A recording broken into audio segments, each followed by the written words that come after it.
বেশ অনেক দিন ধরে খুব কষ্টের মধ্যে দিয়ে আমরা কাটাচ্ছি। এখনও সেই শোকটা কাটিয়ে উঠতে পারিনি, আর নেক্সট কয়েকটা বছরের মধ্যে জানি না পারবো কি না। তবে জীবন তো চালাতেই হবে, কাজকর্ম করতেই হবে। সেভাবে আমরা একটুখানি ঘুরতে যাব বলে ঠিক করলাম।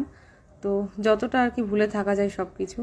তো কালকে দেখো আমি শাড়ি পরেছিলাম, অনেক দিন পরেই পরলাম এই শিফনের শাড়িটা। এটা আমার খুবই মোস্ট ফেভারিট বলতে পারো। তো আমরা রায়গঞ্জ স্টেশন থেকে 2 ঘন্টার দূরত্বে গেছিলাম, চা খেয়ে গেছিলাম। সকালবেলা কোনো রান্নাবান্নার ঝামেলা করিনি, সব সময় তো রান্নাবান্না করি, তো ওই দিনকে বাইরেই খেয়েছিলাম।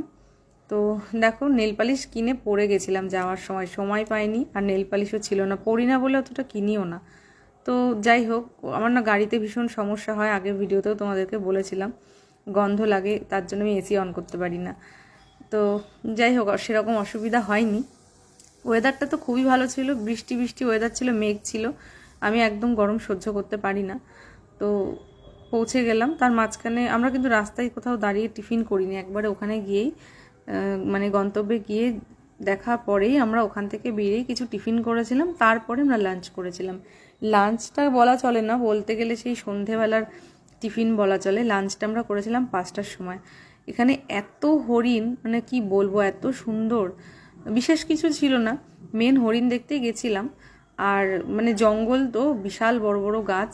আমি তো ঝালমুড়ির পরে 2খানা আইসক্রিম খেয়েছিলাম, আরও একটা খেতে ইচ্ছা করছিল, বাট এক্সট্রিম লেভেলের কোনো কিছুই ভালো না। একটা বেগুনিও খেয়েছিলাম। তারপরে ওখান থেকে বেরিয়ে আরও একটা জায়গায় গিয়েছিলাম, কিন্তু সেটা 4টে বেজে গেছিলো বলে বন্ধ করে দিয়েছিল, আমরা দেখতে পারিনি। সেম জিনিস এর আগে দেখেছিলাম। তো তারপরে আমরা বর্মন ধাবাতে নেমেছিলাম। খাবারগুলো কিন্তু রিজনেবল প্রাইসের মধ্যে, খুবই ভালো কোয়ালিটি, আমার তো ভালোই লেগেছে, খুব রিচও না। তো তারপরে ওখান থেকে চলে আসলাম। আমরা ওখানে বিরিয়ানি খেয়েছিলাম, চিকেন ললিপপ খেয়েছিলাম, রসগোল্লা খেয়েছিলাম। রসগোল্লাটা মেনলি আমিই খেয়েছিলাম। তো তারপরে দেখো বাইরেটা কি সুন্দর, সব সময় এখানে প্রচুর ক্রাউডেড লোকের।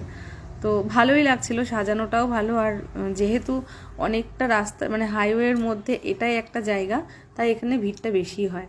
তো সন্ধ্যাবেলা বাড়ি এসে একটু চা নিয়ে আমরা দুজনে গল্প করছিলাম। ভিডিওটা কেমন লাগে সেটা কিন্তু অবশ্যই কমেন্ট করে জানিও। আর সবাই খুব ভালো থেকো, টাটা।